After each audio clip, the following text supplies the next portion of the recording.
นิทานเรื่องกาคำแต่ปางก่อนยังมีแม่ไม้คนหนึ่งอาศัยอยู่กับลูกสาวสองแม่ลูกเป็นคนที่มีน้ำใจหลายและอยู่ในศีลกินในธรรมจนซาลือกันทั่วบ้านแต่ครอบครัวของเขาเจ้าทุกข์ยากหลายจนถึงข้าวขาดแรงแกงขาดหม้ออยู่มามื้อหนึ่งผู้เป็นแม่ไปเฮ็ดเวียกรับจ้างได้ข้าวสาร1 กิโลมาหุงสู่ลูกสาวกินหลังจากกินข้าวอิ่มหนำสำราญเป็นที่เรียบร้อยแล้วแต่ว่าข้าวก็ยังเหลืออยู่ผู้เป็นแม่จึงเอาข้าวที่เหลือไปตากใส่กระด้งแล้วเกียมตัวไปเฮ็ดเวียกก่อนที่แม่จะลงเรือนไปนั้นแม่จึงได้สั่งลูกสาวว่า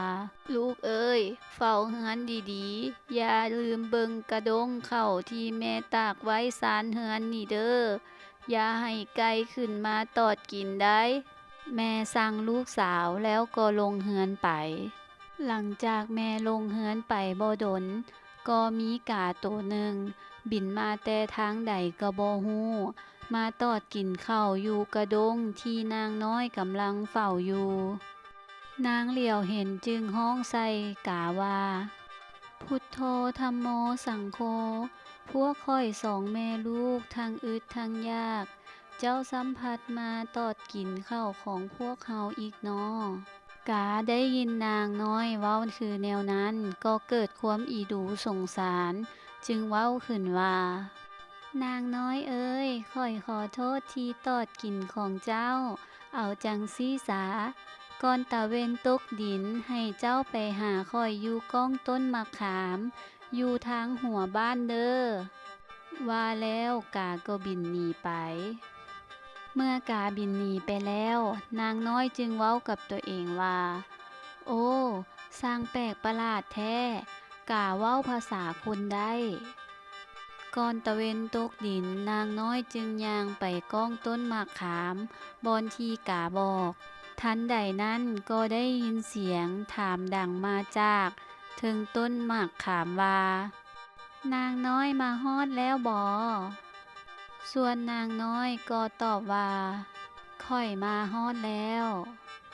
กาจึงถามตื่มอีกว่าเจ้าจะไต่ขึ้นมาด้วยคันใดคำคันใดเงินหรือคันใดทองแดงนางน้อยก็ตอบว่าข้อยเป็นคนทุกข์ยากขอคันใดทองแดงก็ได้แล้วดังนั้นกาจึงยืนคันใดทองแดงลงมานางน้อยจึงได้ไต่ขึ้นไปหาพอฮอดเวลาเข้าแลงกาจึงถามนางน้อยว่านางน้อยเอ้ยเจ้าสิกินข้าวด้วยพาข้าวคำพาข้าวเงินหรือพาข้าวทองแดงนางน้อยก็ตอบว่าข้อยเป็นคนทุกข์ยากขอกินข้าวด้วยพาข้าวทองแดงก็ได้แล้วดังนั้นกาจึงแต่งอาหารใส่พาข้าวทองแดงมาสู่นางน้อยกินเมื่อนางน้อยกินข้าวเป็นที่เรียบร้อยแล้วนางน้อยจึงเว้ากับกาว่าตาเวนใกล้สิตกดินแล้วข้อยต้องลากลับเมือเฮือนก่อนเด้อกาจึงเว้ากับนางน้อยว่าข้อยต้องขอโทษนำเจ้าอีกเทื่อหนึ่งที่ข้อยกินข้าวของเจ้าโดยที่บ่ได้ขออนุญาตก่อนข้อยบ่มีข้าวทดแทนให้เจ้ามีเพียงแต่ติบข้าว3 หน่วยนี้เท่านั้นให้เจ้าเลือกเอาหน่วยหนึ่งมีติบใหญ่ติบกลางและติบน้อยนางน้อยจึงเว้าขึ้นว่าข้อยเป็นคนทุกข์ยากและอยู่กับแม่แต่เพียง2 คนเท่านั้น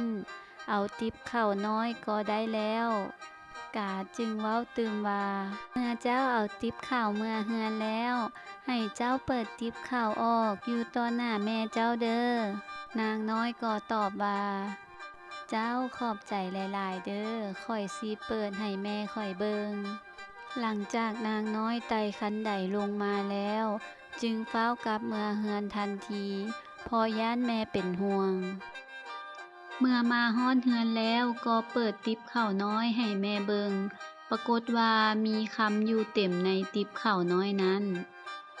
นับแต่นั้นเป็นต้นมาสองแม่ลูกผู้มีน้ำใจก็กลายเป็นคนหักมีและมีความผาสุกตลอดมา